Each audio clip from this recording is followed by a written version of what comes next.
to the Experience Better video podcast series. I'm Josh Fiekler, PT, and with us today is Angie Jones, a physical therapist at Grand Island Physical Therapy. So thanks for being with us today, Angie. Thank you. And today we're going to talk about shoes and running and just different kinds of things, but primarily shoes. So what do you look for when you buy a pair of running shoes, especially? Well, it always depends on the person, Sure. and everybody's feet are different, and some people have a really nice high arch, some people have a really neutral foot, and some really overpronate or really flatten out. And so depending on those 3 foot types, that kind of plays into what type of shoe you're going to choose. Right. So let's start with what I see the most of. Yeah. The people that are coming into us generally have a really flat foot. They really overpronate. So they need to be in a shoe that is more of a stability shoe, something that looks like this. Every brand has different types of shoes, so you can't get caught up on a brand. Right. You can't say that a certain brand is generally cushioning or generally stability, although they have trends. But in ASICS, you can find a cushioning shoe or a stability shoe or a neutral shoe. Same with Brooks, same with Nike. So you got to look for the actual shoe, like what qualities it has. Right. So if you're going for somebody that's really flat-footed, you want to be able to, when you push on the back of this shoe, the heel does not bend in. Gotcha. So it's got a nice solid heel counter. Also, if you take this shoe and flip it over and try to fold it in half, I cannot bend the shoe at the midfoot. Gotcha. But I can bend it at the toe. Right. So that you want to be able to toe off. And that's for somebody, again, flat arch, no arch, very flat foot. Flat arch, they cave overpronated. down, yep. You want to give them some support. Okay.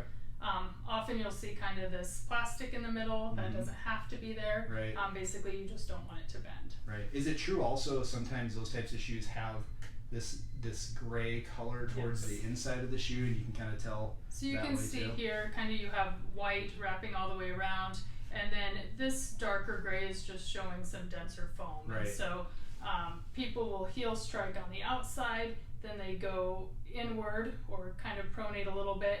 When they hit on that denser foam, that's supposed to kind of slow down that pronation. Right. Gotcha. And then they come back up and toe off. Good.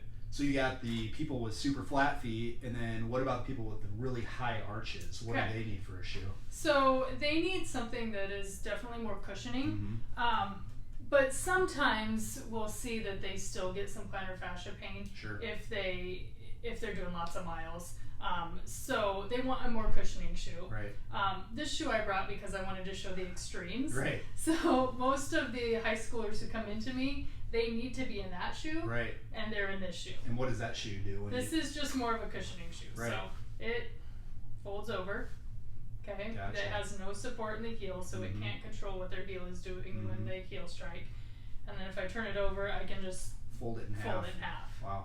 Okay, so this is good for like day-to-day, walking between classes, but not good for running or training. Sure. So your high arch people who naturally have that stability don't need it from a shoe. They need some cushioning, but this may even be too cushioning for them. They probably need more of a neutral shoe.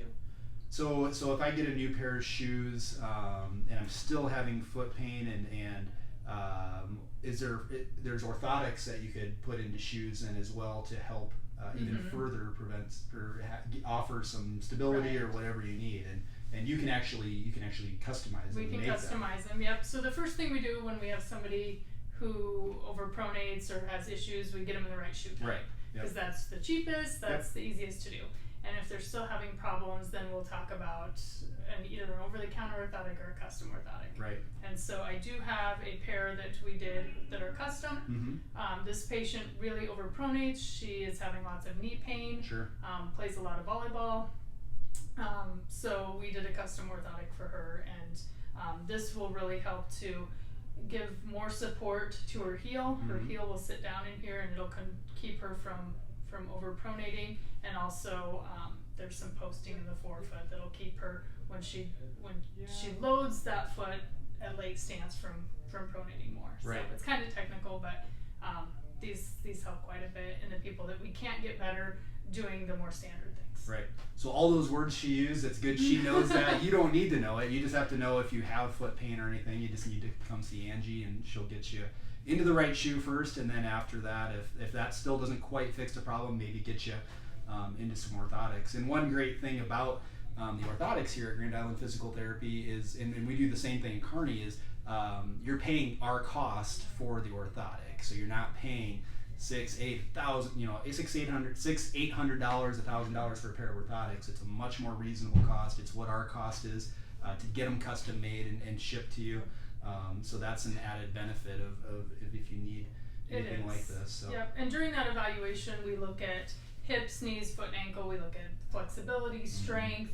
We look at anything that could be playing into your issues. Right. So we're not just looking at the foot. We're kind of looking at you as a whole and saying, okay, does this make sense, what we see measurement-wise compared to what they're doing walking? Sure. And is what we're going to do with the orthotic going to help that, or do they need some strengthening? Do they need some stretching? And we can give you those tools too. Very good. So we're moving into cross-country season, those kinds of things. What are you seeing in the clinic? So we're already seeing kiddos in. They've been training all summer. We're seeing shin splints. We're seeing ankle pain. Those are kind of the two main ones. Some knee pain. Mm-hmm. But as we get, the kids who are training all summer, they're doing the right thing. They're getting their bodies ready. But when we get here in a couple weeks, when we start, you're gonna have an influx, aren't you? We will have a bunch more. Yeah.